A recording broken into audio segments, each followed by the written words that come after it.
మా మరదలందరూ మంచివాళ్ళు, బాగా గౌరవించేవాళ్ళు, మమ్మల్ని చాలా అభిమానిస్తారు.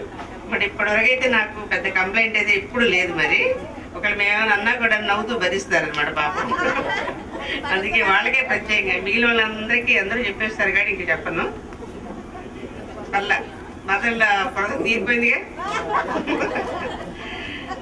నెక్స్ట్ అన్నిటికంటే సంతోషం ఏంటంటే కథలు రాయటం అనేది దాదాపు 4-5 తరాల నుంచి కథలు చెప్పడం, ఆ క్రియేటివిటీ ఉన్నట్టుంది మన వాళ్ళందరిలోనూ.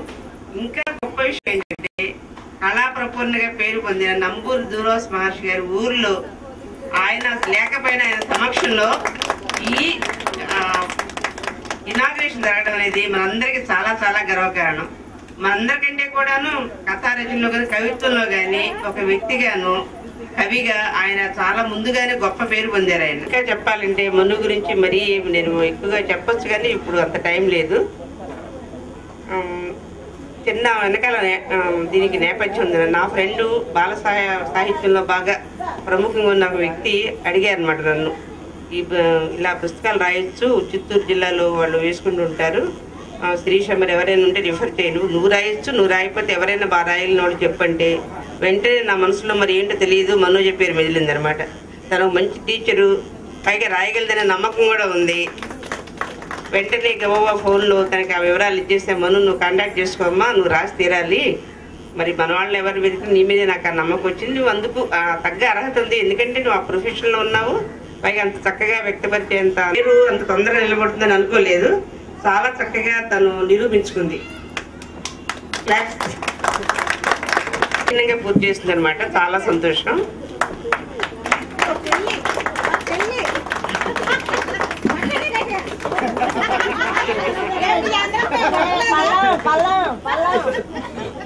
ఇంకా ఏంటంటే వెనకాల పేర్లు చాలా చెప్పచ్చు అనుకోండి. మనోజ నాన్నగారు ఒక్క కళాకారుడే కాదు, గొప్ప రచయిత కూడా అయ్యి ఉండేవాడు. ఆయన మా అందరి స్ఫూర్తి.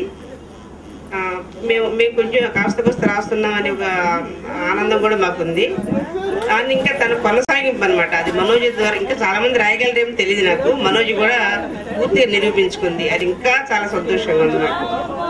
ఆ తర్వాత తను పుస్తకం గురించి వినండి అమ్మా కొంచెం.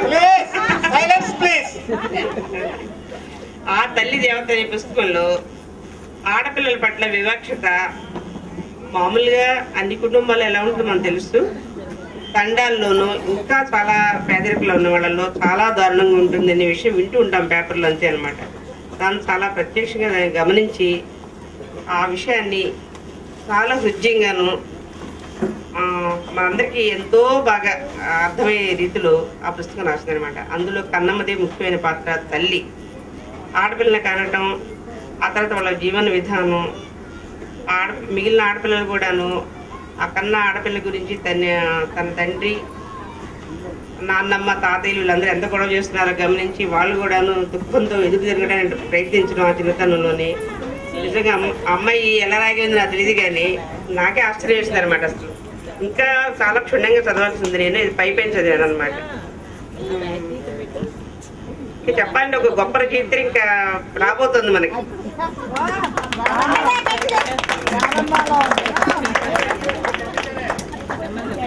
ఎందుకంటే ఆ భావాలు వ్యక్తీకరించడం అంటే చాలా మంది ఒకటే వర్ణించేస్తారు, లేదా బోరు కొట్టించేట్టుగా రాస్తారు. చాలా మంది రైటర్స్ ఉంటారు, అది వేరే విషయం.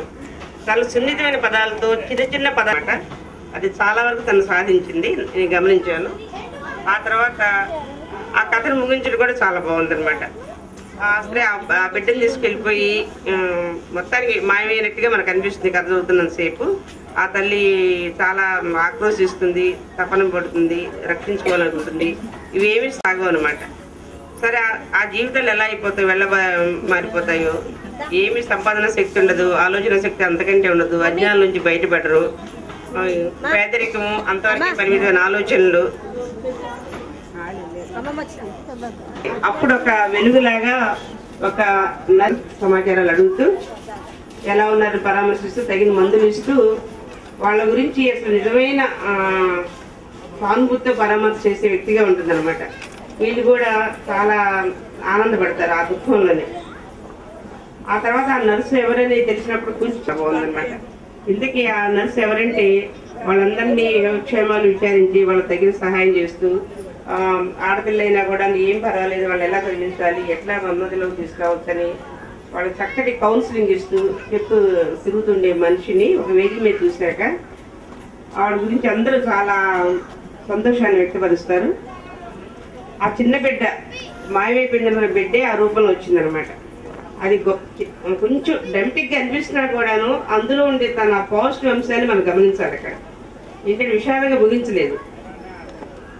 ఎట్లా ఇటువంటి పరిస్థితుల్లో కూడాను వ్యక్తులుగా ఎలా ఎదగొచ్చు, ఏ పరిస్థితులు వాళ్ళని చక్కగా తీర్చిదిద్దాయో అది చాలా. నెక్స్ట్ అది కథ రూపంలో చెప్పింది. అసలు ఏ సమస్యనే కథారూపంలో చెప్తేనే దానికి చాలా బాగా జనాల్లో వెళ్తుంది. వాటికంటే కూడా అంటే నా అనుభవం కూడా అనమాట. సమస్య తీసుకోవాలి, ఊహాలోగలో విహరించక్కర్లేదు. ఆ సమస్యని చాలా చక్కగా చెప్పగలగడమే ఒక రచయిత యొక్క ప్రతిభ అనమాట. అందుకని తను చెప్పిన సమస్య చాలా ఆలోచించదగ్గ సమస్య. అందరూ మనం చదవాల్సిన పుస్తకం అది. రెండోది అంటే వాళ్ళు ఎప్పుడు వెళ్ళేటప్పుడు మనం చేయడానికి రెడీగా ఉన్నాం కదా. చాలా వరకు సమాజం మారింది. ఎక్కువ మంది కలిస్తే ఏం చెప్తారంటే ఎక్కడున్నాయండి అలాంటివి, అందరం మారిపోయామండి అని చెప్తారనమాట. అదొక ఎస్కేపిజం. ఏమీ మారలేదు. మారిన పరిస్థితులు ఏంటో గమనించిన వాళ్ళకి, సమాజాన్ని నిజంగా నిశ్చితంగా పరిశీలించిన వాళ్ళకి, సమాజం పట్ల ఎక్కువ సానుభూతి ఉన్న వాళ్ళకి ఆ విషయాలు బాగా అర్థమవుతాయి. మన కుటుంబాలే కాస్త అభివృద్ధి మార్పులు చేస్తే మొత్తం మారిపోయినట్టేనా? మారిన విషయాలు ఎన్నో ఉన్నాయి కదా. అవి తను గమనించి వాళ్ళందరికీ అర్థమయ్యే రీతిలో అసలు ఏ వయసులో పెళ్లి చేయాలి, బిడ్డలను ఎలా కనాలి, కన్నప్పుడు వాళ్ళకున్న అవకాశాలు ఏంటి, పోషకాహారం అంటే ఏంటి, అవి ఎలా లభిస్తున్నాయి. గవర్నమెంట్ కూడా ఎంత తిట్టుకున్న గవర్నమెంట్ని కాస్త పథకాలు ఉన్నాయన్నమాట. ఆ పథకాలు అంటే ఏంటో తెలియని వాళ్ళు ఉన్నారు, అసలు రిజర్వేషన్ అంటే ఏంటో తెలియని వాళ్ళు ఉన్నారు. ఈ విషయాలన్నీ కూడా తను చాలా స్పష్టంగాను బాగా అర్థమయ్యే రీతిలో చక్కగా చెప్పింది అనమాట. ఆ పుస్తకం మనం చదివామనుకోండి, మనం వెళ్ళి వేరే వాళ్ళకి చెప్పబుద్ధి అవుతుంది మనకనమాట. అలా ఉంది ఆ పుస్తకం అనమాట. అంటే ఒక పుస్తకం యొక్క ప్రభావం ఎంత ఉంటుందో ఇవి చదివితే కానీ తెలియదు మనకి. మనం చదవటమే కాదు, ఇవన్నీ అందరితో చదివించాలని ఆశిస్తూ ఈ మన కుటుంబంలో ఈ వారసత్వాన్ని కొనసాగించినందుకు మరీ అభినందిస్తూ నాకు ఈ అవకాశం ఇచ్చినందుకు కృతజ్ఞతలు తెలుపుతూ నేను ముగిస్తున్నాను. కూడా కొద్ది రోజులు గుర్తుంటది. రాసినటువంటిది శాశ్వతంగా ఉంటుంది. ఎప్పుడు చదివినా కానీ నూతనత్వంగా ఉంటుందని చెప్పినటువంటిది నేను ఎప్పుడో చదివినటువంటి చిన్న మాట. ఇలా మాట్లాడటం అనేటువంటిది చాలా తక్కువ మందికి వస్తుంది, కానీ వాళ్ళు బాగా రంజింపజేయగలుగుతారు. అలాగే అందులో ఉన్నటువంటి థీమ్ అనేటువంటి సింపుల్ అయినప్పటికీ దాన్ని నడిపించినటువంటి వర్ణన కానీ దాని యొక్క ఏమంటారు పిక్చరైజేషన్ గా అనుకున్నట్టయితే అది సహజత్వానికి దగ్గరగా ఉండే విధంగా రాయగలటువంటిది చాలా గొప్పగా అనిపించింది నాకు. నిజానికి ఇవాళ పొద్దున కూర్చొని నేను కూడా ఒకసారి చదివినటువంటి సందర్భం అది. ఎందుకంటే మన సాయంత్రం పట్టుకొచ్చాను, అప్పటి నుంచి కొట్టుకోవటము నేను బయట పని చేసుకోవడం జరుగుతున్నాను. కాబట్టి నాకు దొరికినటువంటి తక్కువ సమయంలో చదివితే నాకు అనిపించింది సమస్య అనేటువంటిది వరకట్ల సమస్య ఆచరించిపోయిన లాగానే ఉంటుంది అనమాట. అది కాగితాల వరకే పరిమితమైనటువంటి కొన్ని సందర్భాలనే ఇది కూడా చాలా ప్రాబ్లం. ఆడపిల్లల పట్ల విచక్షణ అనేటువంటిది, వివక్షత అనేటువంటిది ఇప్పటికీ ఉందనేటువంటిది అందరికీ తెలుసు. కానీ దాని యొక్క తీవ్రత ఏ విధంగా ఉంటుంది, వాళ్ళు చాలా మంది పిల్లలు కూడా చంపేస్తున్నారు అనేటువంటి విషయము తెలిసినప్పటికీ దాన్ని కళ్ళ కట్టినట్టు చెప్పగలటువంటిది ఒక రకంగా సమాజంలో ఉన్నటువంటి చెడుని వేలెత్తి చూపించినటువంటి ఉంటుంది. సో దాన్ని చదివినప్పుడు మనకి ఏమవుతుందంటే ఒక రకమైనటువంటి అవేర్నెస్ లాగా ఉండి అంటే అందరిలో చాలా మంది ఎక్కువగానే ఉన్నారు. వాళ్ళలో కొంత ఆలోచన వచ్చినట్టయితే బాగుంటుంది వాళ్ళలో అనిపించి ఈ రచనటువంటి మా మిసెస్ ని అభినందిస్తూ సామాజిక పరంగానే కాకుండా శాస్త్రపరంగా ఉండేటువంటి విషయాల మీద కూడా దృష్టి సారించి సమాజం పట్ల చాలా మంది రాస్తున్నారు కదా. అలాగే సైన్స్ పరంగా ఉన్నటువంటి అవగాహనలు, అపోహల మీద కూడా ఈ విధమైనటువంటి రచనలు చేయగలిగి చాలా మందిని జాగృతి చేయగలిగితే ఇంకా బాగుంటుందని చెప్పి అనుకుంటున్నాను. ఎందుకంటే సమాజం గురించి నాకు తెలిసి చాలా కాలం క్రితం నుంచి ఆలోచిస్తున్నారు. అంటే మానేమని కాదు ఆలోచిస్తున్నారు. సరికొత్త కోణంలో చాలా రకాలైనటువంటి ఏమంటారు వాటిని మూఢనమ్మకాలు ఉన్నాయి, ఇప్పటికీ ఉన్నాయి. పల్లెటూళ్ళలో చేతబడి ఇలాంటివన్నీ చాలా రకాలు. వాటిలన్నిటి మీద కూడా చెప్పగలిగినటువంటి సామర్థ్యం ఉంది కాబట్టి చక్కటి రచనల ద్వారా కనుక శాశ్వత రూపం కలిగించగలిగి అందుబాటులో తీసుకురాగలిగినట్లయితే సమాజం మెరుగైనటువంటి సమాజం ముందుకెడుతుందనేటువంటి ఆలోచనతో ఆ విధంగా రాయాలని చెప్పి సభాముఖంగా కోరుకుంటూ అసలు నాకు అవకాశం ఇచ్చినటువంటి అన్నయ్య గారికి సెలవు తీసుకుంటాను. నాకు మాత్రం గొప్ప సంతోషంగా ఇంత సూటిగా ఇంత సరళంగా ఎంతటి చక్కటి భాషలో తన భావాలు వ్యక్తపరచడం అనేది ఒక డిస్కవరీ. ఇప్పుడు కన్నీళ్లు కార్చకుండా గొంతు బొంగురు పోకుండా కొత్త రచయిత్రి మనోజ్ 4 నిమిషాలు మాట్లాడింది. ఒకవేళ కన్నీళ్లు వస్తే తుడుచుకోవటం కూడా 4 నిమిషాల్లోనే భాగం.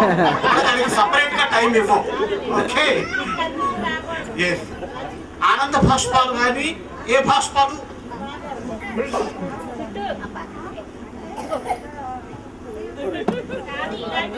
ఆంక్ష పెడతాడు బాగా నేను ఇప్పుడు అనుకోలేదు. ఎందుకంటే నా ప్రసంగం ప్రారంభమైందే 7 నుంచి.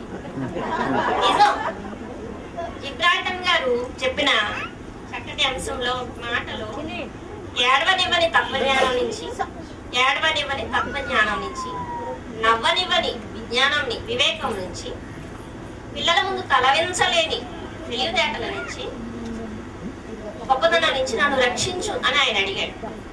నేను ఏడుస్తానండి. పేపర్లో ఏం చదివినా ఏడుస్తా.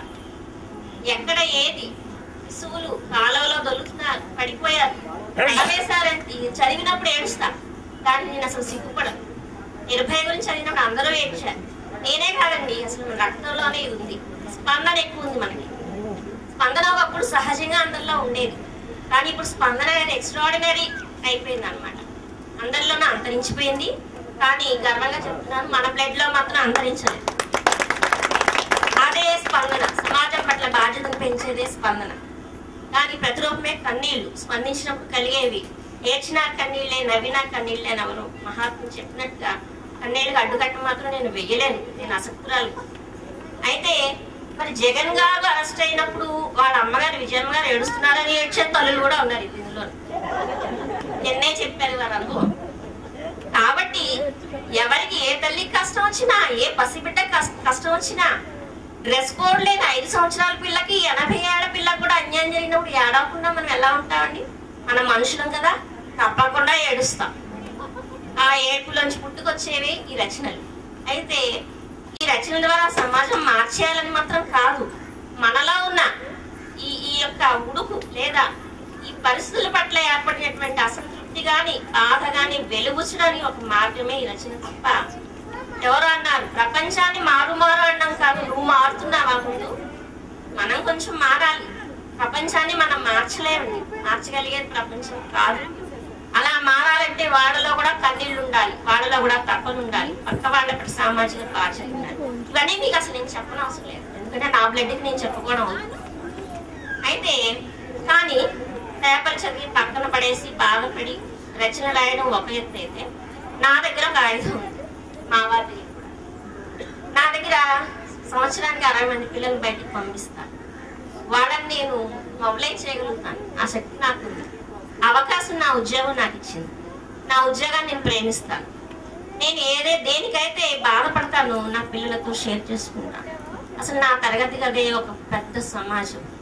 ఒక్కో పిల్లవాడు తలల దెబ్బలతో వస్తాడు, వాడిని నేను గమనిస్తాను. వాడు మూడీగా ఉంటాడు, రోజు గెత్తులేస్తాడు లేడి పిల్ల, కానీ ఆ రోజు మూడీగా ఉంటాడు. నేను ఫస్ట్ వాడి దగ్గరికే వెళ్తాను, దగ్గరికి తీసుకుంటాను. ఏనానా ఏమైందంటాను. వాడు బోరు నేర్చి మా నాన్న తాగి వచ్చి రాత్రి 12 గంటలకి నన్ను నిద్ర లేపి కొట్టాడండి. వాళ్ళ అమ్మతో పాటు వీడికి 4 పుంజీలు దెబ్బలేస్తే పని అయిపోతుంది, వీడు కూడా కొట్టాడు. వాడు పెద్ద మూర్ఖు. పిల్లవాడు పొద్దున్న వచ్చి నా దగ్గర ఏడుస్తాడు.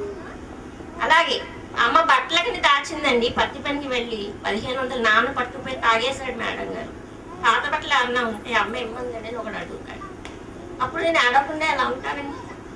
అయితే మన రక్తంలో ఉండి చేతకు సహాయం చేయడం. నేను మా చెల్లిని ఇంటి పక్క వాళ్ళ ఇంటి ఎదురు కూడా అడుగుతాను. ఆ సైజు పిల్లలు, నా స్కూల్ పిల్లల సైజు కనపడగానే నేను ఇసిగుగా అడుగుతాను, మీ పాత బట్టలు పారవేయరు, మీ సెకండ్స్ అన్ని నా పిల్లలకి ఫస్ట్, కొత్త బట్టలుగా ధరించి ఊరేగుతారు వాడు. అలా ఒక సంవత్సరానికి 2-3 పిల్లల్ని అడాప్ట్ చేసుకుంటామండి. నన్ను చూసి నా స్టాఫ్ మా మండలంలో చాలా మంది మొదలుపెట్టారు. ఎందుకంటే నువ్వు వారానికి 200 రూపాయలు మాంసం కొనుక్కుని తింటావు, ఎక్కడికి పోతుందో తెలియదు. ఆ 200 పెడితే ఇద్దరికి బట్టలు వస్తాయి. చేయలేరా? ఆ మాత్రం చేయలేరా? సాటి మనుషుల కోసం, నీ క్లాస్లో పిల్లల కోసం. అట్లా మరి యాక్సిడెంట్ అయ్యి మూలన పడిన ఒక పిల్లవాడి గురించి మండలంలో 76 మంది 150 మంది టీచర్లు ఉన్నారు. ఆ బస్సు వాడిని తిట్టుకున్నారు, అది చేశారు ఇది చేశారు. ఆ పిల్లవాడు చావు బతుకుల మధ్య హాస్పిటల్లో పడి ఉన్నాడు, కూలివాడి పిల్లవాడు. నేను మళ్ళీ ఏడ్చానంటే పొద్దున్న ఏదో ఒకటి చేస్తానని అర్థం అనమాట. అప్పుడు నా పిల్లలు నేను కలిసి ఒక బాలల సంఘాన్ని ఫామ్ చేశాను అనమాట. చిన్న డబ్బా ఇచ్చా, దాని మీద ప్లస్ మార్క్ వేసా. హెచ్ఎంస్ మీటింగ్ ఇలాగే నిండుగా కూర్చున్నారు 176 మంది హెచ్ఎంస్. అందరికీ నేనంటే ఇష్టమే. నేను వెళ్ళలేదు మీటింగ్కి, పిల్లల్ని ఇంత పుట్టడానికి పంపించా, పేపర్ కటింగ్ చదివిచ్చా, చేతి తోచిన సహాయం చేయమన్నా. 6,500 రూపాయలు డబ్బాలో పడ్డాయండి. అయితే ఈ స్ఫూర్తితో నేను అమ్మో ఇంకా చేయవచ్చు, వాడికి 75,000 రూపాయలు ఆ రోజు కట్టాలి మంగళగిరి హాస్పిటల్లో. వాడికి తొడ అంతా మాంసం మొత్తం నాన్ స్టాప్ బస్సు లాక్కెళ్ళిపోతే తొడ అంతా కూడా రోడ్డు నాకేసింది. వాడికి 6 జిప్స్ విరిగిపోయినంత పెద్ద కాదా సారఫుల్ ఇన్సిడెంట్. హై స్కూల్కి పంపించా ఈ స్ఫూర్తితో. అవుట్ బైక్ ముందు వెళ్ళారు మా పిల్లలు. ఆ రోజు 5,000 చిల్లర ఆ డబ్బాలో పడ్డాయి. అన్ని రూపాయలు 2 రూపాయలే. అయితే అక్కడ ఒక టీచర్ గారు, డబ్బులు ఎక్కువైపోయిన టీచర్ గారు చాలా మంది మాలో ఉన్నారు, కారులో క్లాస్కి వచ్చేవాళ్ళు కూడా.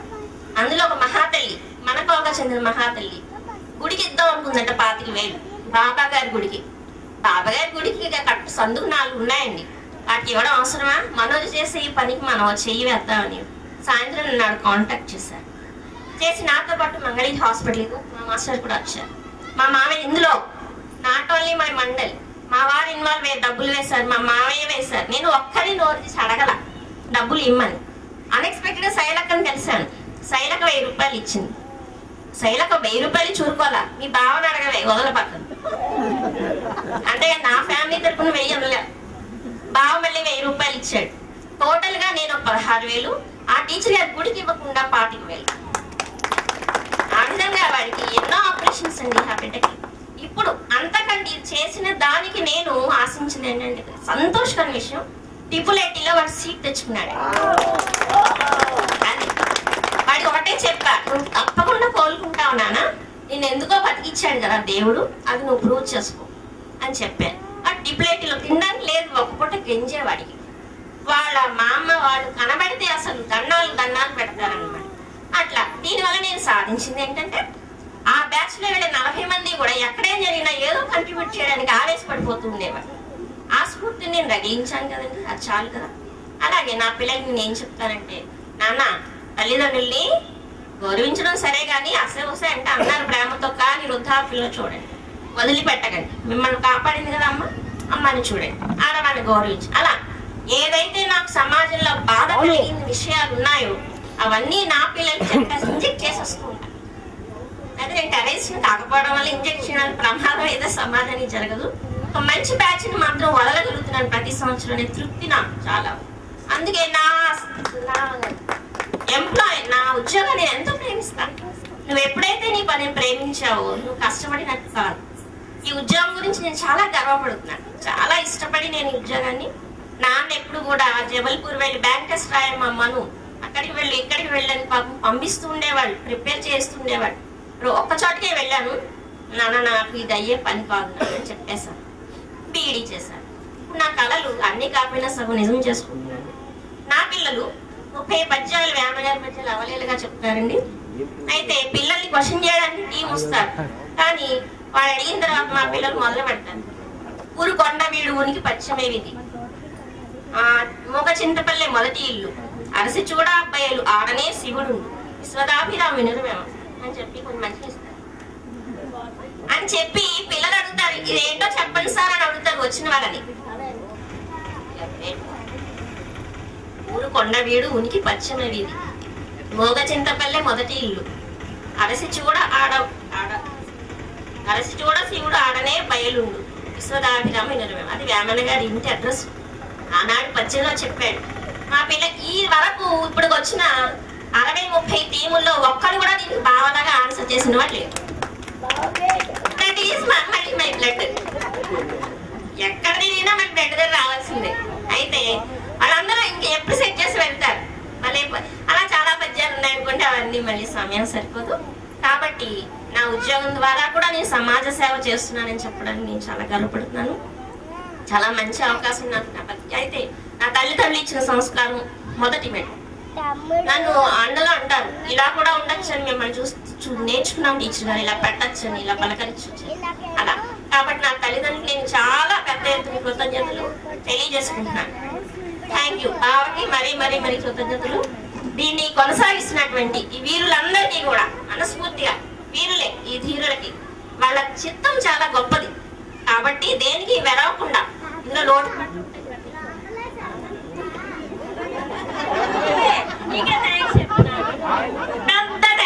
మీ అందరికీ కూడా thank you for your love and affection. ఒక చిన్న క్విజ్ క్వశ్చన్. శివాజీ గణేశన్ తెలుసు కదా, ఆయన హైట్ ఎంత? ఎవరో ఊహించగలరా? 5'5". కరెక్ట్. ఒక వేరదండ వేయండి శైలేంద్రకి. ఎందుకు అడుగుతున్నానంటే ఆయన ధరించిన గొప్ప పాత్రలు వీరపాండ్య కట్టబొమ్మన్, మనోహర, కోటీశ్వరుడు, అందులో ఆయన చూపించిన మహోన్నత నటన వల్ల మన దృక్కోణంలో, మన ఆలోచనల్లో 6 అడుగుల ఆజానుబాహు అనిపిస్తాడు. యాక్చువల్గా ఆయన హైటు నా హైటే. ఎందుకు చెప్తున్నానంటే ఇందాక మనోజ క్లుప్తమైన మనిషి అన్నాను, కానీ దాన్ని ఇప్పుడు నేను సవరించుకోవాలనుకుంటున్నాను. ఈ పుస్తకం ద్వారా, ఈ ప్రసంగం ద్వారా కనీసం 6 అంగుళాలు ఎత్తు పెరిగింది. అంచేత మరిన్ని పుస్తకాలు రాయటం ఒక ఎత్తు, పనులు చేయటం 10 ఎత్తులు. తను చేస్తున్న పనులు ముఖ్యం, పుస్తకాలు ముఖ్యం. మరింత కృషి చేయాలని, దానికి మరింతగా వెంటబడి వేధించి ఆ కృషి జరిగేలా చూడాలని శ్రీనివాస్ గారిని కోరుతూ ఈ అంశాన్ని ఇక్కడతో ముగిస్తున్నాం. ఒక చిన్న ప్రకటన. బావయ్య, ఇంకా మనకి 1:30 ప్రోగ్రామ్ ఉంది. ఇప్పుడు అప్పుడే 12 అయిపోతుంది. ఆకలి అయితే నన్ను తినేస్తారు, నాకు అది భయం అంచేత. Okay, right. ఓకే, వాడు దిగే లోపల నిర్భయముగా నిలిచి నిలువెల్లా గాయమై గాయపడిన గుండెతో భూమిని వదిలావు. నిండు చూచు నీ ఆశ నిండిన కళ్ళు తడియారేదన్నడు, న్యాయం జరిగేదన్నడు. ఎవరి గురించి రాసింది అనే విషయం మనం ఊహించాలి. చాలా థ్యాంక్ యూ వెరీ మచ్. గట్టిగా చప్పట్లు ఒకటి మనోజకు మరొక్కసారి అభినందనలు తెలియపరచండి. Okay, right. నెక్స్ట్ కార్యక్రమం మొదలుపెట్టే లోపల ఒక చిన్న ప్రకటన. రేపు ఉదయం మనం అనుకున్నట్టుగా పిక్నిక్ ఉంటుంది. పిక్నిక్ మొత్తం అంతా కలిసి 4 గంటలు.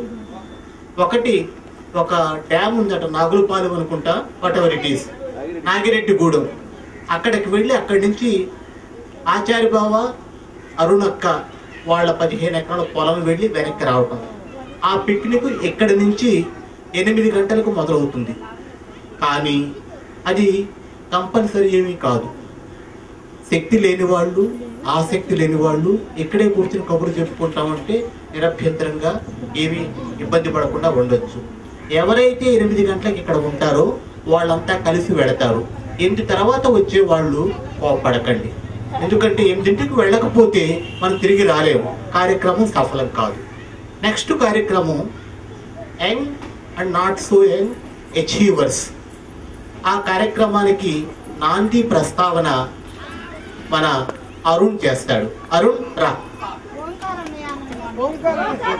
ఓకే, దానికన్నా ముందు నేను మర్చిపోయింది, పెద్ద మాటలు వాడిన కానీ ఫస్ట్ కాపీ మనూజ అమ్మకు, పరిపూర్ణమ్మకు తెలుసు, చాలా మందికి బాగా తెలుసు, చాలా మందికి శిరీషోధన తెలుసు. రేపటి నుంచి చెప్పడం మొదలు పెట్టేస్తా. అయితే ఫోన్ చేసి ఎండాస్ చేసిన వాళ్ళకి నేను చాలా థ్యాంక్స్. ఓకే, కాపీ ఇవ్వటం అరుణ్.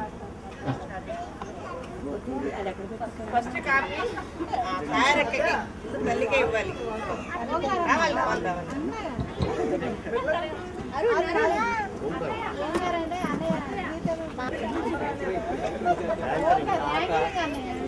ఓకే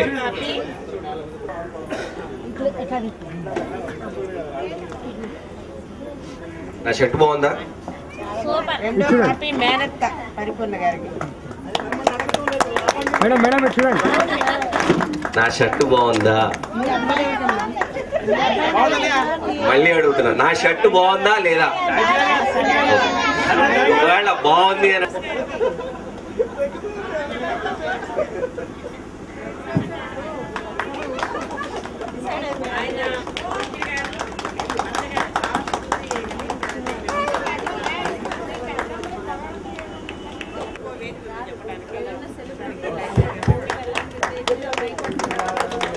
ఓకే అరుణ్ వెనక్కి రావాలి.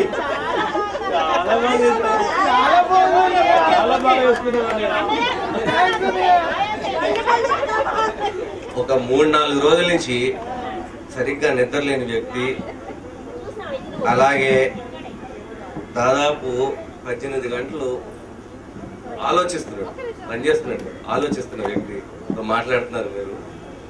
సో ఒక బహుశా నా భాష కానీ భావం కానీ చాలా ర్యాండమ్ గా ఉండొచ్చు.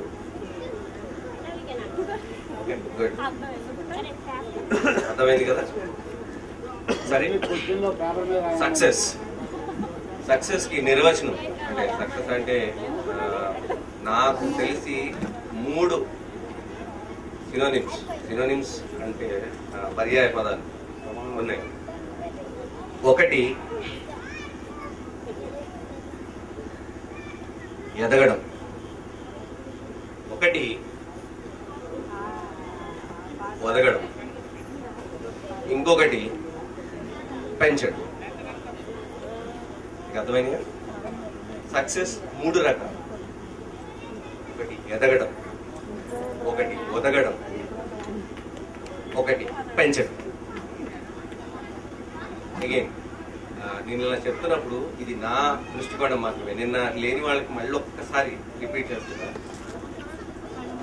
నా ఫీలింగ్ ఏంటంటే జీవితం గురించి there is nothing called as right or wrong. It is all about perception. ఒక తప్పు, ఒక ఒప్పు అంటూ ఏమీ లేదు. అది కేవలం ఒక దృష్టికోణం మాత్రం. ఏ విషయమైనా, ఒక రిలేషన్ కానివ్వండి, ఒక ఆలోచన కానివ్వండి, ఒక సమూహం కానివ్వండి, దేనిలో. సో ఆ టైంలో మళ్ళీ వెనక్కి వస్తాం ఆ విషయంలో, సక్సెస్ అనే విషయంలో. ఎదగడం, ఒదగడం, పెంచడం. బహుశా పొద్దున్న నుంచి దాదాపు ఎంత 2 గంటల నుంచి మనం ఇలాగే కూర్చొని ఉన్నాం. అది ఎనర్జీ లెవెల్స్ కొంచెం తగ్గుతూనే ఉంటాయి. సో నేను ట్రై చేస్తాను, ఎంత ఇంటరాక్టివ్ వచ్చడానికి సరే అంత ట్రై చేస్తాను. సో ఎదగడం అనే మాట వస్తే దానికి మీనింగ్ ఏంటి ఎవరైనా చెప్పగలరా? ఓకే, ఇంకా థింక్ చేస్తుంది, బయటికి రావట్లే మాట. ఇంకొకటి ఆలోచన అంటే ఆలోచించడం ఎంత ముఖ్యమో సరైన భావం బయటికి రావడం. అగైన్ అది ప్రతి ఒక్కరికి రిలేటివ్ ఉంటుంది. అమ్మమ్మ రిలేటివ్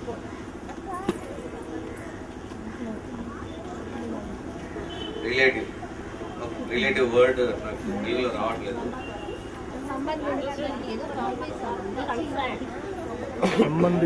సో థింక్ చేసేటప్పుడు దానికి ప్రాసెస్ చేసి బయటికి ఎట్లాంటి వర్డ్ వదులుతున్నాం అనేది కూడా అంతే ఇంపార్టెంట్. ఆ విషయం నేను కట్ చేస్తాను అక్కడతోటి. ఎదగడం అనేది నా డెఫినేషన్ నేను చెప్తాను, ఓకేనా? ఎందుకంటే నాకు రెస్పాన్సెస్ రావట్లేదు, అందరూ కొంచెం డల్గా ఉన్నట్టు. ఎదగడం అంటే ఏంటంటే నేర్చుకోవడం, నేర్చుకుని దాని మనకి సత్ఫలితాలు, రైట్ఫుల్ అవుట్పుట్ ఇవ్వగలిగింది ఎదగడం. ఒదగడం అంటే ఆ సక్సెస్ అనే పదం మనకి తలకెక్కకుండా చూసుకోవడం. ఎందుకంటే చాలా మందికి, ఇన్ఫాక్ట్ నాకు కూడా కొన్నాళ్ళు ఏంటంటే, ఓ నేను ఇంత చేశాను, ఇంత చేయదలుచుకున్నాను అనేది ఒకసారి ఒక ఎస్టీమ్, సెల్ఫ్ ఎస్టీమ్ని పైకి లాగుతుంది. సో పైకి లాగినప్పుడు దాన్ని ఎంత మాత్రంగా కిందకి లాగగలిగితే, దానికి ఎవరు హెల్ప్ చేశారు దాన్ని చూడగలిగితే, అది right kind of success. Again ఇందాక రిలేటివ్ అని చెప్పాను కదా, అది నాకు రిలేటెడ్ అయితే విషయం. అది ఒదగడం గురించి చెప్పా కదా. సో ఒదగడం అంటే ఏంటంటే, అది ఆ సక్సెస్ మనకి ఆ తలపోగులు పెంచిన తర్వాత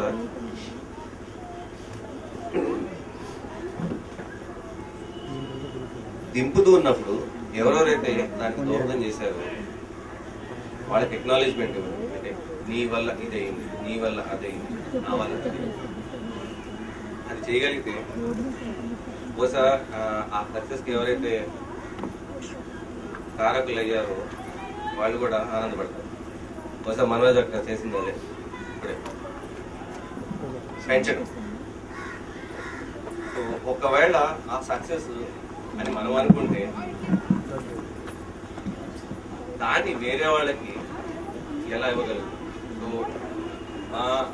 ఆ పరిభాషలో ఒక సామెత, give the baton to others. So నువ్వు ఒకవేళ ఉన్నావు, నేను ఏదో పని చేసావు, తర్వాత దాన్ని తీసుకెళ్ళి ఆ కాగడాన్ని వేరే వాళ్ళకి, సో దట్ వాళ్ళు అక్కడి నుంచి తీసుకుంటారు కదా. సో అలా చేయడాన్ని పెంచడం. 3 ఫ్యాక్టర్స్ నాకు తెలుసు, టైం తీసుకున్నానండి. అండ్ ఎనీవే ఈ విషయాన్ని కొంచెం ఆలోచించడానికి ప్రయత్నించండి. ఒకవేళ మీరు ఈ విషయం గురించి నాతో మాట్లాడాలనుకుంటే నేను ఇక్కడే ఉన్నాను. Thank you. విజయం అంటే మనం ఏదో అది గొప్ప విషయంగా కాకుండా ఎదుగుదలతో ముడిపెట్టి చూసినట్లయితే, అలాంటి విజయాలు సాధించిన వాళ్ళు ప్రతి ఒక్కళ్ళలో ఏదో ఒక విజయం ఉంది మన కుటుంబంలో. ఇది గొప్ప చెప్పుకోవటం కాదు, ఇది మ్యాటర్ ఆఫ్ ఫ్యాక్ట్. ఏదో ఒక కళ ఉంది, ఏదో ఒక గొప్ప లక్షణం ఉంది అందరిలోనూ. అయినా కూడా మా శక్తి మేరకు మేము ఆలోచించి కొంతమందిని గుర్తించి వాళ్ళకి సభాముఖంగా చిన్న మొమెంటో ఇవ్వాలి అన్నది మా ఆలోచన. మన కుటుంబంలో మళ్ళా మాట్లాడకండి, తాత దగ్గరికి వెళితే వాళ్ళు ఊళ్ళో ఉండిపోలేదు, బండారగూడలో ఉండిపోలేదు, జిల్లా అంతా వెళ్ళారు, వృత్తిపరంగా కానీ ప్రవృత్తిపరంగా కానీ. మన అమ్మ నాన్న దగ్గరికి వెళితే వాడు జిల్లాకే పరిమితం అవ్వలేదు, పెద్దన్నయ్య రాష్ట్రానికి దేశానికి నాయకుడయ్యారు, రాష్ట్రం అంతా వ్యాపించారు. మా తరం దగ్గరికి వస్తే ఆంధ్రదేశానికి పట్టలేదు. అప్పుడు చెన్నై కావచ్చు, బెంగళూరు కావచ్చు, ఢిల్లీ కావచ్చు. ఇలా జరిగిన నేపథ్యంలో సహజమైన పరిణామం ఏమిటి అంటే, మన వాళ్ళంతా సముద్రాలు దాటి, ఖండాలు దాటి బయటికి వెళ్ళటం అన్న ప్రక్రియ ఈ కొత్త తరంలో, అంటే మా తర్వాతి తరంలో మొదలైంది. అందులో ప్రముఖమైన పేరు చెప్పుకోవాలి అంటే మన హరన్న కొడుకు, హరన్న తమ్ముడు అవుతాడు, మీకు అన్న అవుతాడు, హరన్న కొడుకు అరవింద్. మొట్టమొదటిసారిగా బయటకు వెళ్ళి చదువుకుని 5-6 ఏళ్ళు ఉద్యోగం చేసి వచ్చి కూడా నేను కొంచెం చూశాను, నేను కొంచెం హైట్ తక్కువైనా పైకి చూశాను, కొమ్ములు ఏమన్నా వచ్చాయా అని. అదే మన బాపతే అసలు కొమ్ములకు వస్తూనే లేదు. అరవింద్ మొట్టమొదటి పురస్కార గ్రహీత వచ్చి అరవింద్ 1.5 నిమిషాలు నువ్వు థ్యాంక్స్ అంటావో లేకపోతే మాట్లాడతావో ఎక్కువ.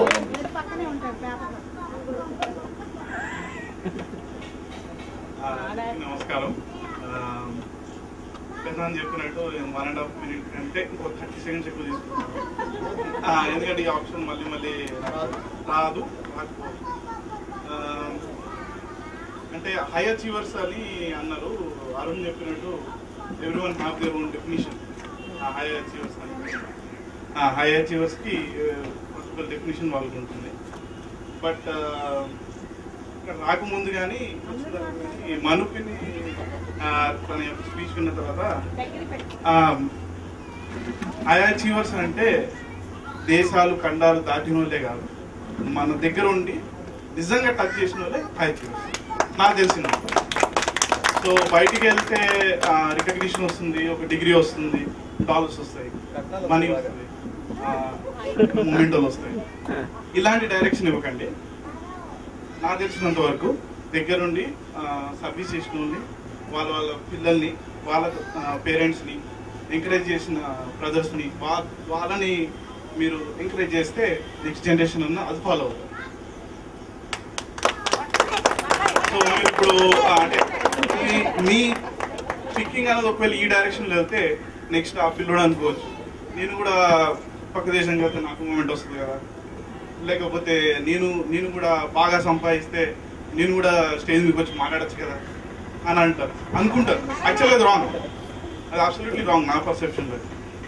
ఎందుకంటే మళ్ళీ ఈ మీటింగ్ నేను లాస్ట్ 8 years బ్యాక్ వచ్చాను, మళ్ళీ ఇప్పుడు వచ్చాను. కేవలం నేను ఇక్కడ లేకపోవడం, that is not good, that is not achievement. So ఆ డైరెక్షన్లో చూసుకొని ఐ థింక్ మనోజ్ని నేను ఎప్పుడు ఎక్కువ ఇంటరాక్ట్ కాలేదు. అంతకంటే ముందు నాకు తెలిసిన రోల్ మోడల్ అంటే శిరీష్ అమ్మాయి, ఐ ఆల్వేస్ అడోర్. సో అటువంటి అచీవ్మెంట్స్ కావాలని మీ పిల్లలు కానీ మనం కానీ ఆ డైరెక్షన్ వెళ్తే బాగుంటుంది. Not money, not college, not education, nothing. So అలా అని నేను కంక్లూడ్ అన్న మాట యూజ్ చేయను. I want to put a comma here. Let's discuss of the stage. చిన్న మూమెంట్ మనందరి తరఫున తయారత్తయ్య అరవింద్కి ఇస్తుంది.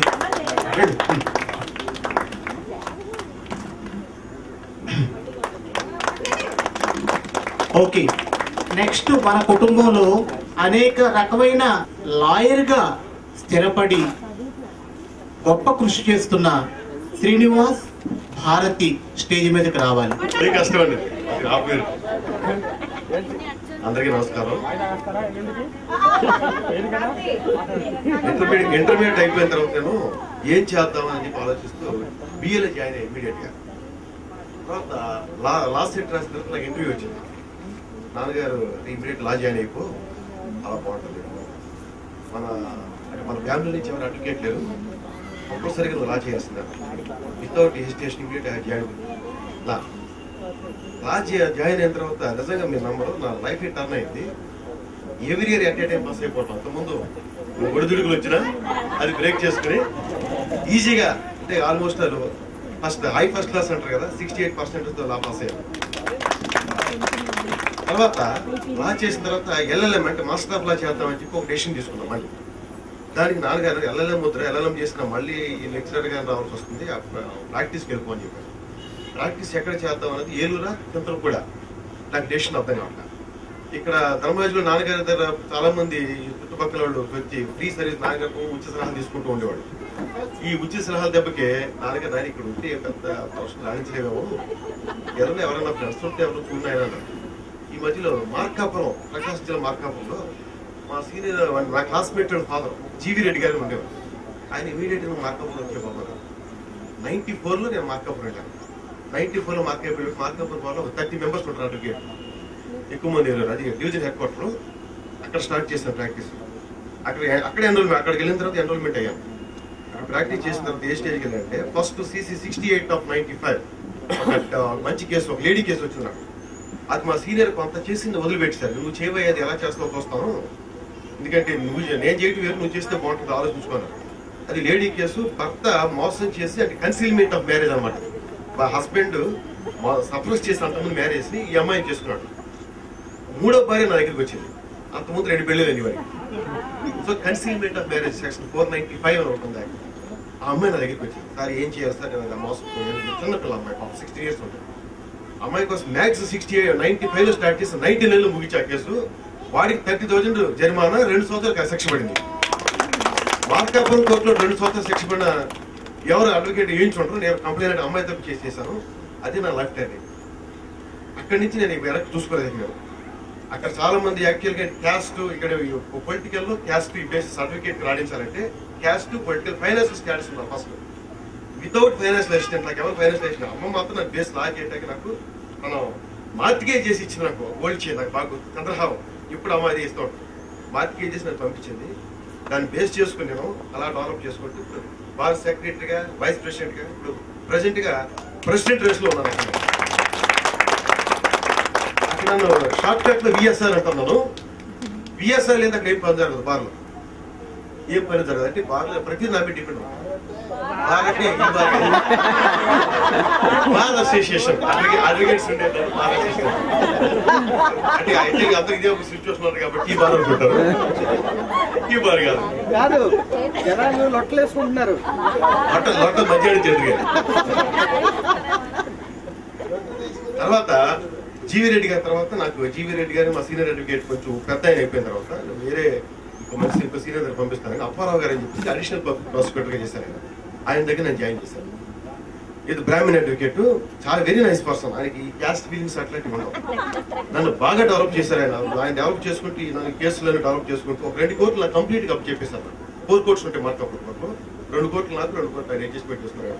నేను కూడా చిన్న పక్కనే ఉన్నాయి, నేను ఉండగా కేసు నాకు ఆల్సో మీటింగ్ ఒక జూనియర్ కూడా నేను డెవలప్ చేయాలి, నన్ను ఒక జూనియర్ డెవలప్ చేస్తారు కాబట్టి నేను ఒక I want to develop one junior also. ఒక జూనియర్ పైకి తీసుకొస్తున్నాను, అతనికి శాలరీ ఇస్తున్నాను ఎవరి మంత్, ఒక ఐ మెయింటైన్ క్లర్క్ చేసుకుంటున్నాను. ప్రస్తుతం లీడింగ్ అడ్వకేట్ మార్కప్లో చాలా బాగా మంచి పడుతున్నాను. అది అందరూ మీ ఆశీస్సులు, మా అమ్మ ఆశీస్సులు, మా నాన్నగారు ఇచ్చిన ఒక ప్రోత్సాహం, ఇన్స్పిరేషన్ మా నాన్నగారు ఇచ్చారు. తర్వాత మీ అందరి సహకారంతో మంచి పోస్టులు నేను చాలా ధన్యవాదాలు తెలియజేస్తున్నాను. Thank you very much. మనమంతా ఒక భ్రమలో ఉంటాం. ఏలా చదవకుండా లాయర్ల కన్నా గొప్పగా వాదించి వేధించేవాళ్ళు గృహిణులు. అంచేత ఆ భారతికి కూడా అందుకే పైకి పిలవటం, భారతికి శ్రీనివాసకు మొమెంటో ఇవ్వాల్సిందిగా అత్తయ్యను కోరుతున్నాను.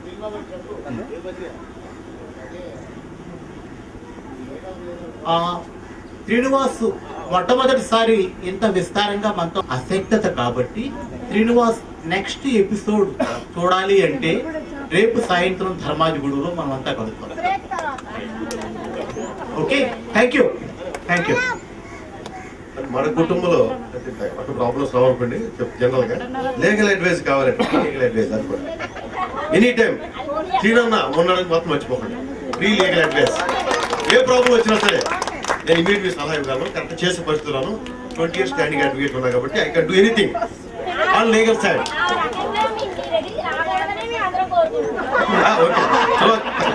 ఓకే ఇప్పుడు సిచ్యువేషన్ ప్రతి ఒక్కరికి లీగల్ పరం కంపల్సరీ వస్తుంది, రాకపోయే ప్రసక్తి లేదు, వస్తుంది అంతే. భాస్కర్ అన్నయ్య ఇన్ఫ్లుయెన్స్ తో వంశీ ఏమో ఫ్రీ టెలిఫోన్ ఇస్తున్నాడు, శ్రీనివాస్ ఏమో ఫ్రీ లీగల్ అడ్వైస్ ఇస్తున్నాడు, సక్కకేమో ఫ్రీ లవ్ ప్రేమ ఆప్యాయత ఇస్తుంది, లక్ష్మీ నరసింహ సంగతి చెప్పక్కర్లేదు. Thank you very much to the family. Okay, next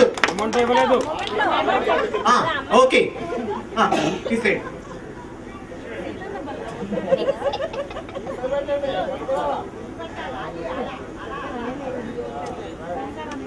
okay, మన శ్రీనాన్నయ్య గురించి మాట్లాడుతున్నాం కాబట్టి నేను కర్నూలులో చదివాను ఇంజనీరింగ్. సో సహజంగానే కర్నూలు అంటే రెడ్లు అంటే ఒక ఫీలింగ్ ఉంది.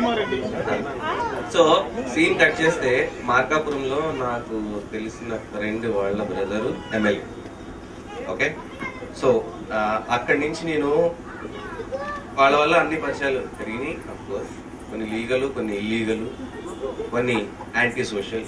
ఫ్యాక్ట్స్ ఇది యాంటీ సోషల్. అది కొన్నిసార్లు నాకు ఇష్టం ఉన్నా లేకున్నా కొన్ని ఆబ్లిగేటరీ వల్ల మనస్కరించకపోయినా చేసిన సంఘటనలు ఉన్నాయి. కానీ శ్రీనన్నయ్య ఎప్పుడో ఒకప్పుడు మన లాయర్ కదా, వాళ్ళకి తెలుసు మన లాయర్ కదా అని చెప్పానంటే తను చెయ్యడు అని చెప్పాను. అంటే లేదు డబ్బులు ఇచ్చేద్దాం, ట్రై చేయండి.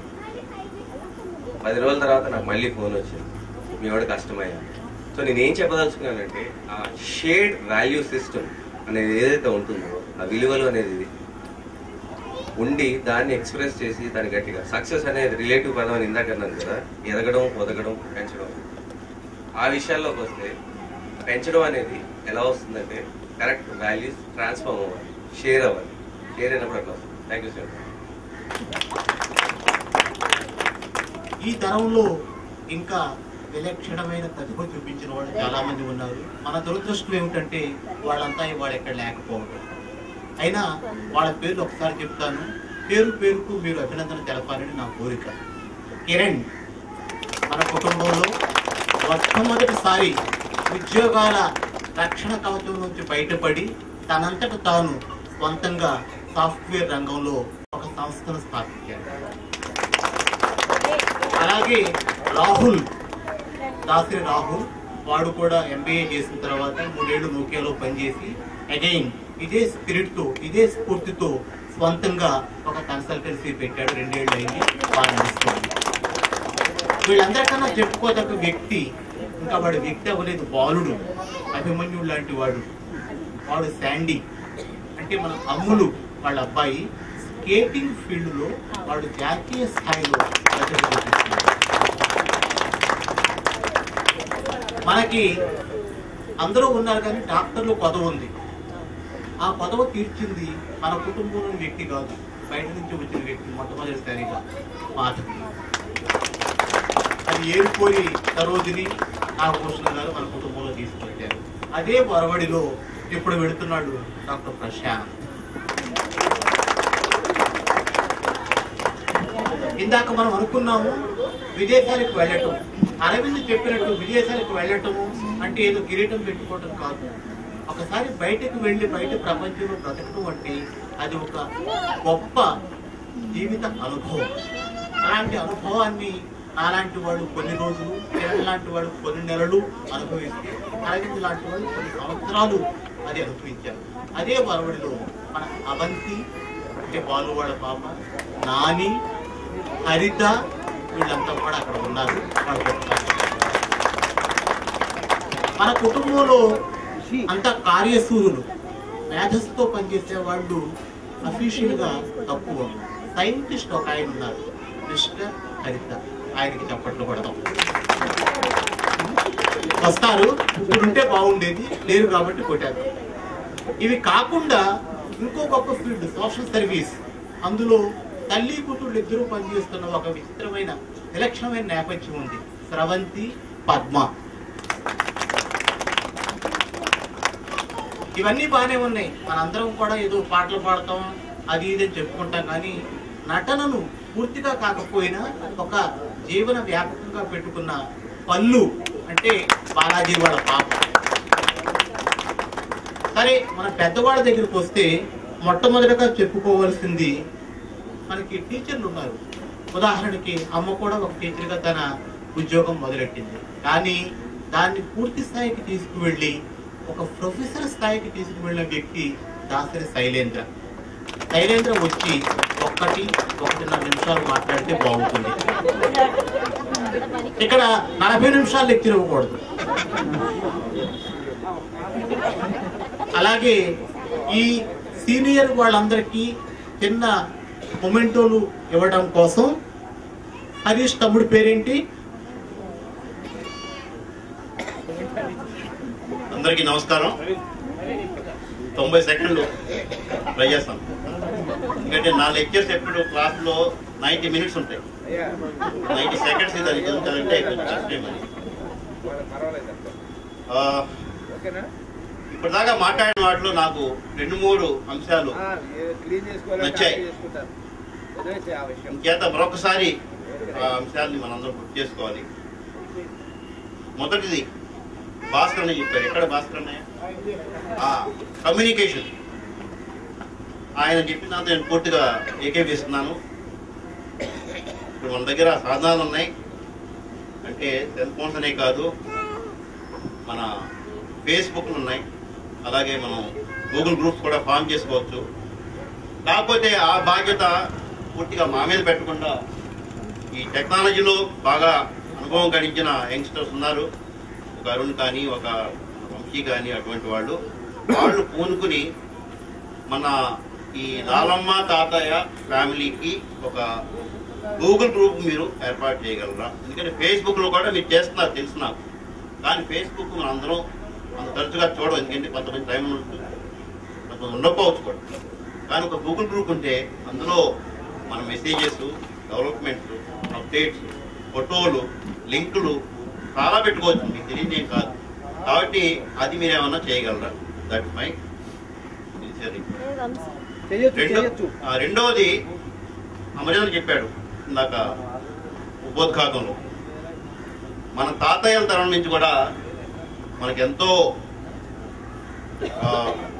విశిష్టమైన సాహిత్యం అప్పటి నుంచి అది వస్తూ ఉంది. కాకపోతే మొదట్లో అది మౌఖిక సాహిత్యం, ఎవరు దాన్ని గ్రంథస్థం చేయలేదు. ఆ ప్రాజెక్టు మనం తీసుకోగలమా? అప్పటి నుంచి స్టార్ట్ చేసి ఆ యొక్క ఇన్సిడెంట్స్, ఆ స్టోరీస్ మెల్లమెల్లగా మనకి తెలిసినంత వరకు కూడా వాటిని గ్రంథస్థం చేసే ప్రక్రియ మనం ప్రారంభించగలమా అనేది రెండవ ప్రతిపాదన. దానికి కూడా ఒకళ్ళు చేస్తే చాలదు, దానికి ఒక టీం కావాలి, టైం కూడా పడుతుంది, శ్రమ కూడా చాలా ఉంటుంది దానిలో. దాన్ని చేస్తే మంచిదని ఉద్దేశం. ఎందుకంటే మెల్లమెల్లగా ఆ తరం పోయింది, తర్వాత తరం కూడా మెల్లగా అంతరించబోతోంది. ఇంకా పోను మనకి చెప్పేవాళ్ళు ఉండరు, తర్వాత అసలు మనకి వినడానికి కూడా ఏమి ఉండవు. కాబట్టి high time we did something on that. ఇక ముచ్చటగా మూడోది, ఎందుకంటే టైం నాకు ఎక్కువ లేదు, ఈ కమ్యూనికేషన్స్, తర్వాత మన ఈ ఏమంటారు కన్నా మన ట్రెడిషనల్ వాల్యూస్, వాటి గురించి అందరూ మాట్లాడారు. లాస్ట్ బట్ నాట్ లీస్ట్ ఏంటంటే, మనలో ప్రతి ఒక్కళ్ళు, ఎందుకంటే ఇంగ్లీష్లో సినిమా వచ్చింది, దాని పేరు నాకు గుర్తులేదు, but if someone does you A favour you do the same favour to 10 others. ఆ సినిమా పేరు నాకు గుర్తు రావట్లేదు. అలాగే మనలో కూడా ప్రతి ఒక్కరం కూడా ఎవరో ఒకరి దగ్గర మనం సహాయం తీసుకున్న వాళ్ళమే. ఆ తీసుకున్న సహాయాన్ని 10 రెట్లు మనం దాన్ని, అంటే యాక్చువల్ నెంబర్లో నాట్ ఓన్లీ అంటే మనం ఒకరి దగ్గర సహాయం తీసుకున్నాం కాబట్టి 10 ఎవరికో విరాళం ఇద్దాం, పూరి విరాళం, అది కాదు. మనం ఒకరి దగ్గర సహాయం తీసుకున్నప్పుడు 10 మందికి మనం లెక్క పెట్టుకుని కౌంట్ చేసుకుని సహాయం చేయగలమా అనేది ఒక ఉద్దేశంగా, ఒక ఆబ్జెక్టివ్ పెట్టుకుని దాన్ని మనం ఆచరించగలిగితే తప్పకుండా కేవలం మన కుటుంబానికి అది పరిమితం కాదు, సమాజానికి మనం ఎంతో మేలు చేసిన వాళ్ళు అవుతాం. ఈ అవకాశం ఇచ్చినందుకు నా కృతజ్ఞతలు ముగిస్తున్నాను. శైలేంద్ర మళ్ళా వెనక్కి రావాలి, మూమెంట్ ఇస్తాం అందుకు. ప్రవీణ్, శైలేంద్ర స్టేజ్ మీదే ఉండాలి, ఇంకొకరికి ఎవరికో మూమెంట్ ఇవ్వాలి. అదే మూమెంట్ విరుద్ధంగా పోరాడటం, హక్కుల కోసం మన స్వప్రయోజనాలను పక్కన పెట్టి పాటుపడటం అన్నది మన మామయ్యల తరంలోనూ, ఇటు చూస్తే మన ఆచార్య బావ భాస్కర్ అనే తరంలోనూ ఉన్నది. ఆ సంప్రదాయాన్ని, ఆ చక్కటి అలవాటుని కొనసాగిస్తున్నది BHA లో పనిచేస్తున్న సునీల్. కాబట్టి సునీల్ కూడా చప్పట్లు కొట్టి ఒక మొమెంటో.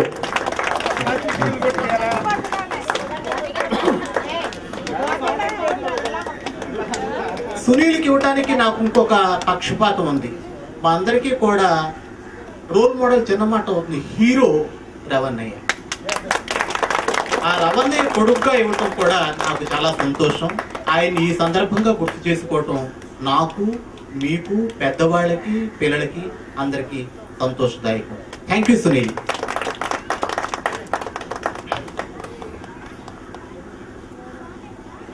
నెక్స్ట్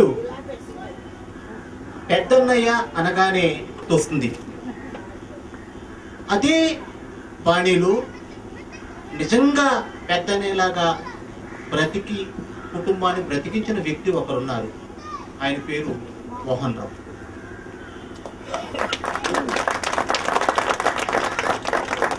చిన్న ఉద్యోగం చేస్తూ పెద్ద కుటుంబాన్ని ఈదుతూ, పెళ్లి కూడా దాదాపు నాకు తెలిసి ఒక 10 ఏళ్ళు పక్కన పెట్టిన వ్యక్తి కూతురుగా ఉదయ, ఇప్పుడు అకాడమిక్స్లో ఉదయలక్ష్మి బాగా రాణిస్తోంది. తను PhD చేసిందో లేదో తెలియదు కానీ మేధోపరమైన విద్యారంగంలో రాణిస్తున్నందుకు సంతోషం వ్యక్తపరుస్తూ ఉదయ వచ్చి మెమెంటో తీసుకోవాల్సిందిగా కోరుతున్నాం.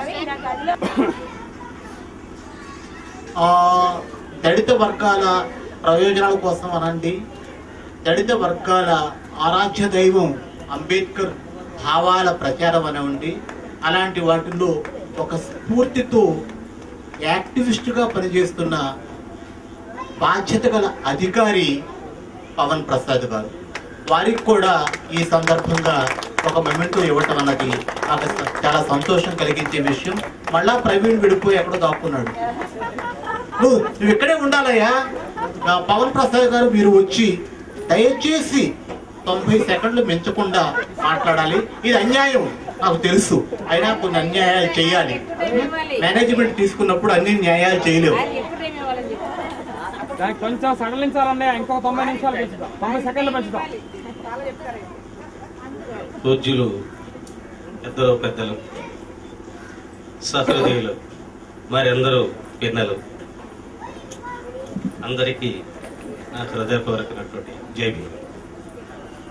నా మొట్టమొదటి విజ్ఞప్తి ఏమిటంటే, మనందరం నమస్కారం, వందనం ఈ పదాలను పక్కన పెట్టాల్సిందిగా నా విజ్ఞప్తి. ఎందుకంటే మనకి ఈ జీవితం ఇచ్చింది తల్లిదండ్రులైతే సరి అయిన జీవితం అన్ని రకాలుగా, సాంఘికంగా, విజ్ఞానంగా, ఆర్థికంగా, రాజకీయంగా, అన్ని రంగాల్లో అన్ని అవకాశాలు కల్పిస్తూ అన్నీ సమకూర్చినటువంటి మన నిజమైన రక్షకుడు బాబాసాహెబ్ని స్మరించుకుంటూ జై భీమ్ అనే పదాన్ని మనం ఉచ్చరించుకోవాలని, ఎవరినైనా విష్ చేసినప్పుడు జై భీమ్ సోదర, జై భీమ్ సోదరి అనుకుంటే అట్లీస్ట్ మనం కృతజ్ఞత అనేది కనీసం ఆ మాటలో అయినా వ్యక్తపరచడానికి అవకాశం ఉంటుందని మీకు మనస వాచ మీకు విజ్ఞప్తి చేస్తాను. దయచేసి అందరూ ఒక్కసారి ఒక్కైక కంఠంతో జై భీమ్ అని పలకాల్సిందిగా కోరుతున్నాను. జై భీమ్, జై భీమ్, జై భీమ్. జై భీమ్ నినదించని కంఠం ఉంది అంటే ఆ కంఠం ద్రోహం చేసే కంఠం. జై భీమ్ అని బిగించని పిడికిలు ఉందంటే ఆ పిడికిలి ద్రోహం చేసిన పిడికిలి. అలాగే మన పెద్దలు గుజ్జులు చెప్పినటువంటి విషయం సహాయపడడం, దాన్ని బాబాసాహెబ్ మాటల్లో pay back to the society. He has given, Arun చెప్పినట్టుగా we have grown up in all respects. We have grown up, we have to give it to others. That means to the society. ఏ society? ఈ పీడిత తాడిత జనం ఏదైతే ఉందో, బాబాసాహెబ్ మాటలో నేను ఏ జాతిలో అయితే జన్మించానో ఆ జాతిని ఉద్ధరించలేని మరుక్షణంలో తుపాకీ తీసుకుని కాల్చుకుని చచ్చిపోతానని భీషణ ప్రతిజ్ఞ చేసిన ఏకైక మహానుభావుడు ఎవరైనా ఉన్నారు అంటే ఈ భారతంలో అది మన రక్షకుడు బాబాసాహెబ్ అంబేద్కర్. ఒక్కడే ఒక్కడే ఒక్కడే. ఆయన మనకి ఎన్ని ఇచ్చాడు, మనం తీసుకున్నాం. మళ్ళీ ఆ జాతిని వదిలిపెట్టినాడు కదా, చేయి వదిలిపెట్టలా. అలాగే మీరు మీ వాళ్ళని వదిలిపెట్టడంలా కొంచెం లార్జ్ ఇంట్రెస్ట్ లో మిగతా సమాజం, ఈ మన పీడిత తాడిత సమాజానికి పే బ్యాక్ మెథడ్లో ఇవ్వాల్సిందిగా మీకు విజ్ఞప్తి చేస్తున్నాను వినమ్రంగా. Thank you very much. జై భీమ్. చిన్న విజ్ఞప్తి, ఎంక్రోచ్మెంట్ ఇచ్చిన టైంలో మనలో దాసరి గారి, అలాగే శిరీష్ గారు, అమరేంద్ర గారు, శైలేంద్ర గారు, మన అందరి అమ్మ పరిపూర్ణమ్మ గారు, అప్కమింగ్ మనోజ్ గారు, ఇంకా ఎంతో మంది ఆలోచనలో కాలం గడుపుతూ రాసే శక్తి ఉన్నప్పటికీ కాగితం కలం జోలికి వెళ్లకుండా అభిప్రాయాల్ని అక్షరబద్ధం చేయకుండా నిగూఢంగా ఉన్నటువంటి అజ్ఞాతంగా ఉన్నటువంటి కవులు కవయిత్రులు వారందరికీ నా విజ్ఞప్తి ఏంటంటే మన గురించి రాయండి. మన సమాజాన్ని ఉన్నతమైనటువంటి సమాజంగా తీర్చిదిద్దండి. ఎందుకంటే ప్రపంచ దేశాలకు నాగరికత నేర్పిందేది మనమే, బట్టిచ్చింది మనమే, సంస్కృతి నేర్పింది మనమే, అక్షరం ఇచ్చింది మనమే, అన్నం పెట్టింది మనమే, అన్ని మనమే. అంత ఘనమైనటువంటి చరిత్ర కలిగినటువంటి మహా చరిత్ర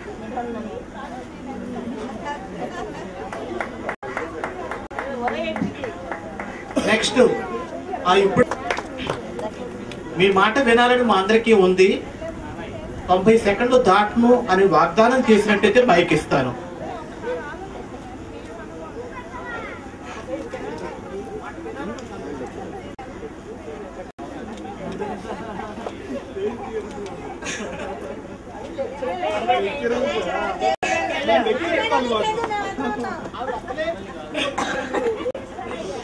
అది ఇక్కడ కాదు, ఇక్కడ మీ అందరికన్నా చిన్నదాన్ని. అందరికి వందనాలు.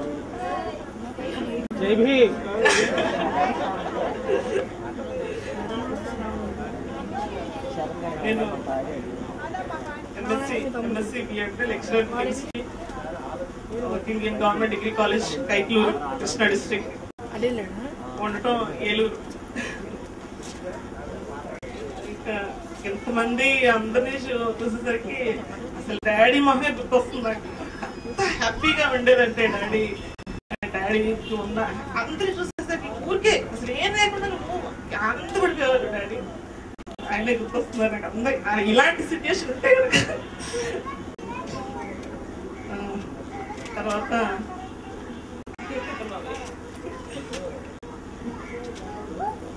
కాలేజ్లో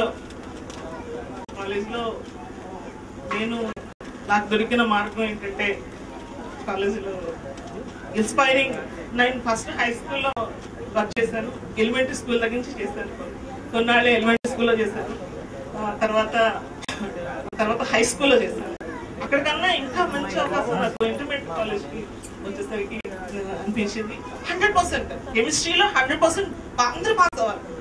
వీకర్స్ ని తీసుకుని వాళ్ళని తీసుకుని మీరు ఎక్స్ట్రా క్లాసులు తీసుకుని ఏ సబ్జెక్ట్ అయితే అర్థం కాదు బేసిక్ నాలెడ్జ్ వీళ్ళకి ఇవ్వాలి. అందరూ కూడా కెమిస్ట్రీ బేసిక్ నేర్చుకోవాలి. ఎవరు ఫెయిల్ అవ్వకూడదు అనే ఉద్దేశంతో పెద్దపాడు 5 years చేస్తాను. 5 years లో చాలా హై పర్సెంటేజ్ కెమిస్ట్రీగా ఉండేటట్టు చేశాను. తర్వాత డిగ్రీ కాలేజ్ అంతకన్నా ఇంకా ఓపెన్ మైండ్స్ డిగ్రీ కాలేజ్ నాలాంటి వాళ్ళకి బోళ్ళంతా ఇన్స్పిరేషన్ ఇచ్చేలాగా నేను చేస్తూ ఉన్నాను. చాలా మంచి పర్సెంటేజెస్ కెమిస్ట్రీ. మీరు ఇంకా కెమిస్ట్రీ బాగా కెమిస్ట్రీలో చాలా అవకాశాలు బాగుంటాయి అని చెప్పి వాళ్ళు కెమిస్ట్రీ తీసుకోవడానికి నేను ఎక్కువ కృషి చేస్తూ ఉంటాను. తర్వాత తర్వాత నాన్నగారికి పాటలు అంటే చాలా ఇష్టం. నాకు వాయిస్ ఉండదు కానీ నాన్నగారి పాటలన్నీ పాడుతూ ఉంటే నేను అన్ని వినేదాన్ని. అమ్మకి పాటలు రావు. అమ్మ ఆశ్రమానికి అట్లా వెళ్ళేది. అమ్మతో పాటు నేను అక్కడ ఆశ్రమం అందరూ ఏదో అనుకుంటారు కానీ ఆశ్రమంకి వెళ్ళిన తర్వాత నా కాన్ఫిడెన్స్ లెవెల్స్ చాలా బాగా పెరిగాయి. ఏం చేయాలి, ఏం చేయకూడదు, ఎట్లా మాట్లాడాలి, ఎలా ఉండాలి ఏంటంటే కాన్ఫిడెన్స్ లెవెల్స్ ఎంత బాగా పెరిగాయి అంటే ఎంత బాగా పెరిగాయి అనమాట ఆశ్రమంకి వెళ్ళిన తర్వాత. Turning point for me. తర్వాత అమ్మ దాంట్లో బాగా డీప్ గా వెళ్ళిపోయింది. బాగా ఇంకా వద్దమ్మా అన్నా సరే దాంట్లో నుంచి రావడం లేదమ్మా. లేకపోతే పోయిన సంవత్సరం ఇంతకు ముందు చదువుకునే కలిసినప్పుడు అసలు డాన్స్ కూడా వేస్తుంది అమ్మ. అంత యాక్టివ్ గా అసలు అమ్మ ఎంత ఎనర్జీ లెవెల్స్ ఉంటాయంటే అమ్మ అందరిని చూసినప్పుడు ఎంత యాక్టివ్ గా ఉంటుందంటే ఇప్పటికి మేమంతా చేయలేం అంత బాగా. అసలు అత్తయ్య దగ్గర కానీ చాలా ఎనర్జెటిక్ గా ఉంటుంది. అలాంటి తల్లిదండ్రులు నాకు నేను పుట్టినందుకు వెరీ ప్రౌడ్ ఆఫ్. మంచి మార్గంలో నడిపించినటువంటి మంచి ఫ్యామిలీ. ఎంత మంచి మనసులో ఇంత మంచి ఫ్యామిలీకి నేను అమ్మమైన చెల్లెళ్ళు తమ్ముళ్ళు తర్వాత ఎంత గొప్ప వాళ్ళు అత్తయ్యలు